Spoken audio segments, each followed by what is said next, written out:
നമസ്കാരം. ലോകത്തിലെ ഏറ്റവും വലിയ സ്ത്രീ മുന്നേറ്റം, ഭക്തിയുടെ മഹാസമുദ്രം ആറ്റുകാൽ പൊങ്കാല. ലക്ഷക്കണക്കിന് സ്ത്രീകൾ ഒരേ മനസ്സോടെ അനന്തപുരിയുടെ മണ്ണിലേക്ക് ഒഴുകിയെത്തുമ്പോൾ, ആ മണ്ണിൽ ഭക്തിയുടെ സുഗന്ധം നിറയുമ്പോൾ നമ്മൾ അറിയേണ്ട ഒന്നുണ്ട്. എന്താണ് ആറ്റുകാൽ അമ്മയുടെ ഐതിഹ്യം? ഈ മണ്ണിൽ ദേവി എങ്ങനെയാണ് കുടികൊണ്ടത്? വർഷങ്ങൾക്ക് മുമ്പ് കിള്ളിയാറിന്റെ തീരത്തുള്ള ഒരു വൈകുന്നേരം, ആറ്റുകാൽ ദേശത്തെ ഒരു കാരണവർ ആറ്റിൽ കുളിച്ചുകൊണ്ടിരിക്കുകയായിരുന്നു. പെട്ടെന്നാണ് അദ്ദേഹം ആ കാഴ്ച കണ്ടത്.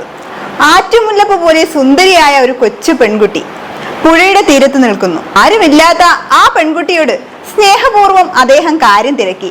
മോളെ, നീ എവിടെ നിന്നാണ് എന്ന് ചോദിച്ച അദ്ദേഹത്തോട് തന്നെ അക്കരെ എത്തിക്കാമോ എന്നായിരുന്നു ആ ബാലികയുടെ മറുചോദ്യം. അദ്ദേഹം ആ പെൺകുട്ടിയെ ആറ് കടത്തി തന്റെ തറവാട്ടിലേക്ക് കൂട്ടി. പക്ഷേ പെട്ടെന്ന് തന്നെ ആ പെൺകുട്ടി അവിടെ നിന്നും അപ്രത്യക്ഷയായി.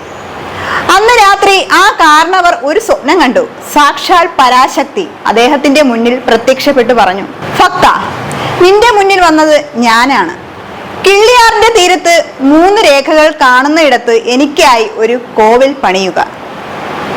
അടുത്ത ദിവസം രാവിലെ അദ്ദേഹം പുഴയോരത്ത് ചെന്ന് നോക്കിയപ്പോൾ കണ്ടത് അത്ഭുതമാണ്.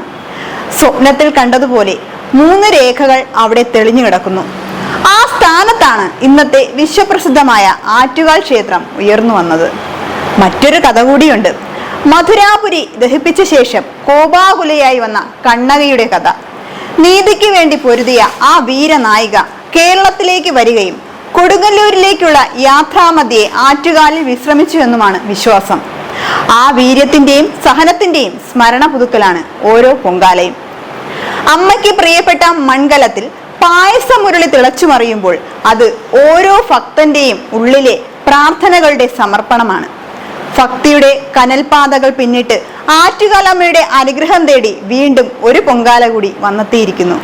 എല്ലാവർക്കും VMTVയുടെയും VMTV ന്യൂസിന്റെയും വിഘ്നേശ്വര ചാരിറ്റബിൾ ട്രസ്റ്റിന്റെയും ഹൃദയം നിറഞ്ഞ പൊങ്കാല ആശംസകൾ. അമ്മേ ശരണം, ദേവി ശരണം.